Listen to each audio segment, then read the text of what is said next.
متحدہ کی سلامتی کونسل کا اجلاس، امریکہ نے غزہ میں جنگ بندی کی قرارداد ویٹو کر دی۔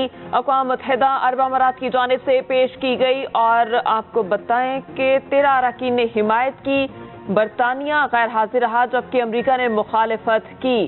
سیکریٹری جنرل انتونیو گوتریس کا غزہ میں جنگ بندی کا مطالبہ، کہا حماس کے حملے معصوم فلسطینیوں کی سزا کا جواز نہیں۔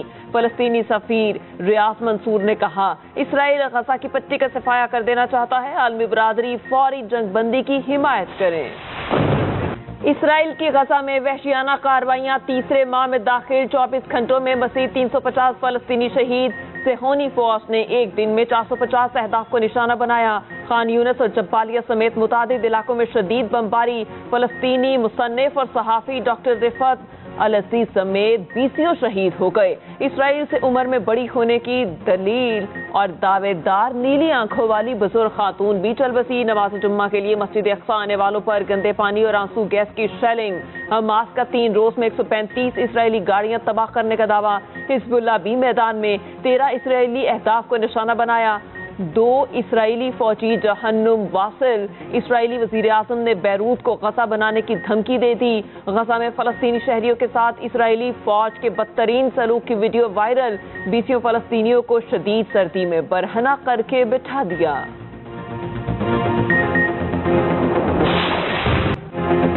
نواز شریف کا 2017 کے جعلی مقدمات پر احتساب کا مطالبہ، کہا صرف وزارت عظمیٰ اور وزارت اعلیٰ نہیں لینی، احتساب بھی چاہتے ہیں تاکہ دودھ کا دودھ اور پانی کا پانی ہو جائے۔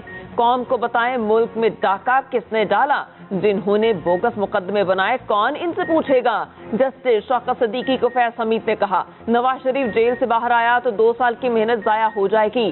ثاقب نثار کی آڈیو ٹیپ میں کہا گیا نواز اور مریم کو اندر رکھنا ہے، بانی چیئرمین کو لانا ہے۔ مزید کہا 190 ملین پاؤنڈ اسکینڈل تاریخ کا سب سے بڑا ڈاکہ ہے، دوسروں کو چور کہنے والا خود سب سے بڑا چور ہے۔ ایک کھلنڈرے کو لایا گیا جس نے ملک کا برا حال کر دیا۔ سیاست کو چمکانے کے لیے اس نے ریاست مدینہ کا نام استعمال کیا۔ اسے معیشت اور عالمی طاقت اور تعلقات کا کچھ پتہ نہیں تھا۔ 60 ارب کھا جاؤ گے تو بجلی مہنگی نہیں ہوگی تو اور کیا ہوگا۔ جیلوں میں ڈالنے کی دھمکیاں دینے والے آج خود کدھر ہیں۔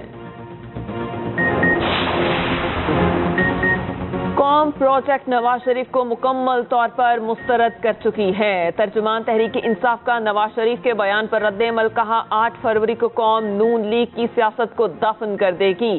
تیسرے NRO کے نتیجے میں سرخرو ہونے والے کی ساری زندگی ڈیلز کا مجموعہ ہے۔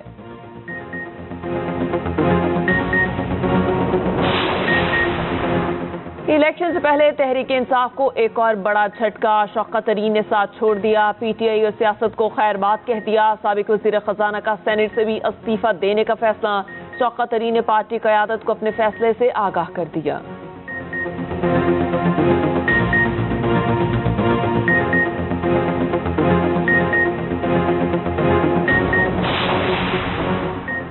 $190 ملین پاؤنڈ کیس میں بڑی پیش رفت، بانی چیئرمین PTI کے شریک ملزمان کو اشتہاری قرار دینے کی کارروائی شروع۔ شہزاد اکبر، زلفی بخاری اور فرح کوکی کے اشتہار جوڈیشل کمپلیکس میں ٹساں، ضیاء المصطفیٰ سمیت دیگر مفرور ملزمان کے اشتہار بھی جاری۔ ملزمان 6 جنوری کو اشتہار کے ذریعے عدالت میں طلب۔ بانی چیئرمین PTI کی نااہلی کے خلاف درخواست، لارجر بینچ کو ارسال۔ درخواست پر لاہور ہائی کورٹ میں سماعت، توشہ خانہ کیس میں نیب نے بشرا بی بی کو 11 دسمبر کو پھر طلب کر لیا۔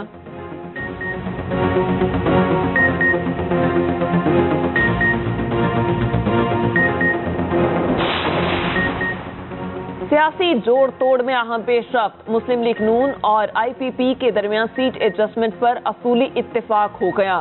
جہانگیر ترین کی شہباز شریف سے ملاقات، اون چودھری بھی موجود۔ IPP کا 15 قومی اور پنجاب میں 25 صوبائی سیٹوں پر ایڈجسٹمنٹ کا مطالبہ۔ ذرائع کے مطابق لاہور، ساہیوال، لودھنا، رحیم یار خان سمیت دیگر علاقوں میں سیٹ ایڈجسٹمنٹ ممکن ہے۔ سیٹوں کا نمبر کیا ہوگا یہ اگلی ملاقاتوں میں پیر کو طے کیا جائے گا۔ جہانگیر ترین کی نواز شریف سے جلد ملاقات کا امکان، علیم خان کہتے ہیں کہ بانی چیئرمین PTI پوری دنیا کو جیل میں ڈالنا چاہتے تھے۔ پنجاب میں عثمان بستار کو لگانا میرٹ کا قتل تھا۔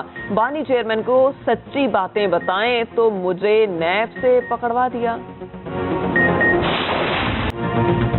PTI इंट्रा पार्टी इंतखाबात का लदम करार देने की दरख्वास्तें काबिल समाअत करार। इलेक्शन कमीशन ने तहरीक इंसाफ को नोटिस जारी कर दिया।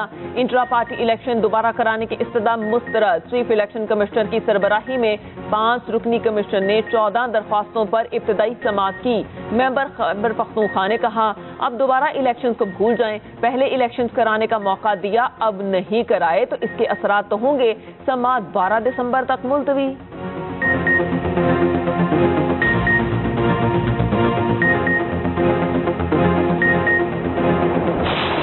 हम जो रिक्वायरमेंट इलेक्शन कमीशन की होगी पैरामिलिट्री फोर्सेस के हवाले से, वी विल प्रोवाइड दैट, और हम मैक्सिमम सिक्योरिटी प्रोवाइड करने की कोशिश करेंगे। तो जरूर पॉलिटिकल लीडरशिप को थ्रेट्स जरूर हैं।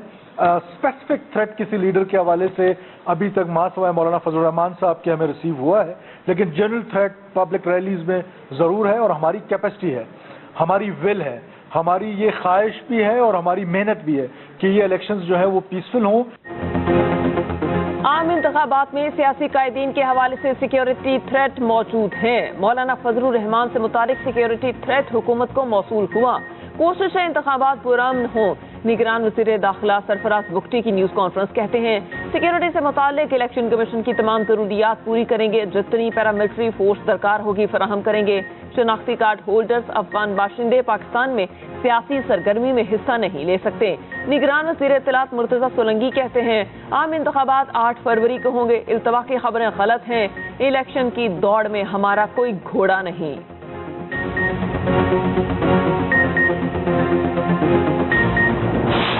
जो शेड्यूल जिसके मुताबिक हम काम कर रहे हैं, तो उसके लिहाज से तो हम 14-15 दिसंबर तक जो है ये सारा मामला जो है इसको कंप्लीट जो है वो कर रहे थे। देखिए जी, दहशत गर्दी के ख़तरात तो हैं, इससे पहले भी थे, लेकिन अब उनकी वजह से इलेक्शन को पोस्टपोन तो नहीं किया जा सकता।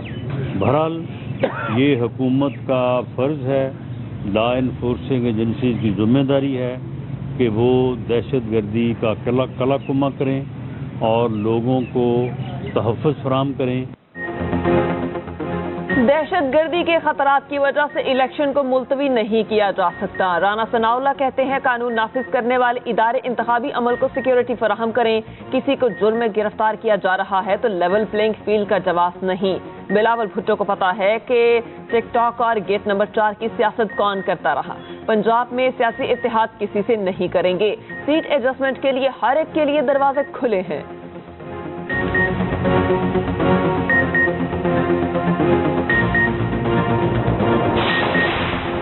फौजी अदालतों में सिविलियंस के ट्रायल के खिलाफ इंट्रा कोर्ट अपीलें समाअत के लिए मुकर्रर। सुप्रीम कोर्ट का लार्जर बेंच 13 दिसंबर को समाअत करेगा। जस्टिस मुजाहिर नकवी की सुप्रीम जुडिशल काउंसिल की कार्रवाई के खिलाफ दरख्वास्त भी समाअत के लिए मुकर्रर।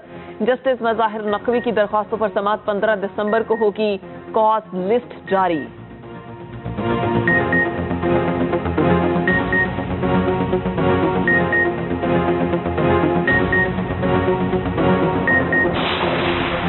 Alhamdulillah, this bullish sentiment was possible due to the improved economy and especially the participation of foreign investors due to low price earnings ratio, high dividend yield and stabilized exchange rate, pushing the KSE 100 to surge to 40% since early September, reaching an unprecedented level. माइशत बेहतरी की जानिब गामसन है। महंगाई की शरह भी कम हो रही है। IMF स्टैंड बाय मुआहिदे से सरमायाकारों में एतमाद आया। निगरान वज़ीर आज़म अनवारुल हक काकड़ का स्टॉक मार्केट में तकरीब से खिताब। आगा खान यूनिवर्सिटी के तलबा से गुफ्तगू में कहा, रियासत में एहतसाब का निज़ाम मौजूद है, हर शहरी को आज़ादी इजहार राय का हक हासिल है। हुकूमत में आते ही इजहार राय जहर लगता है। आज के तमाम मज़लूम चंद साल पहले तक जालिम की कितार में चलते थे।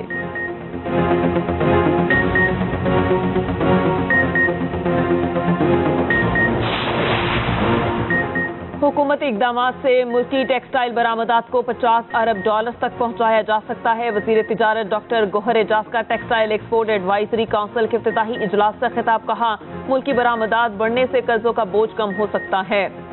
पाकिस्तान को आलमी मार्केट में मुकाबला करने की कोशिश करनी चाहिए।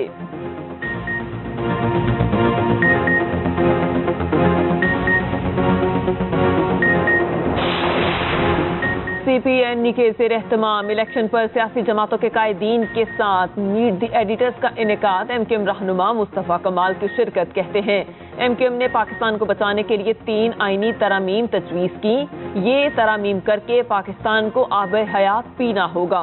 बोले 18वीं तरमीम के बावजूद इख्तियारात और माली वसाइल निचली सतह तक नहीं पहुँचे।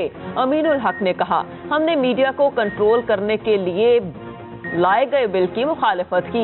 MKM सहाफ़ी भाइयों के साथ खड़ी है।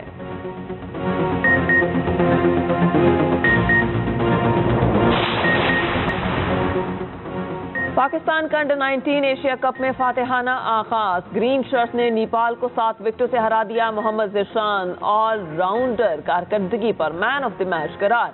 ज़िशान ने सिर्फ 19 रन देकर 6 विकेटें ली।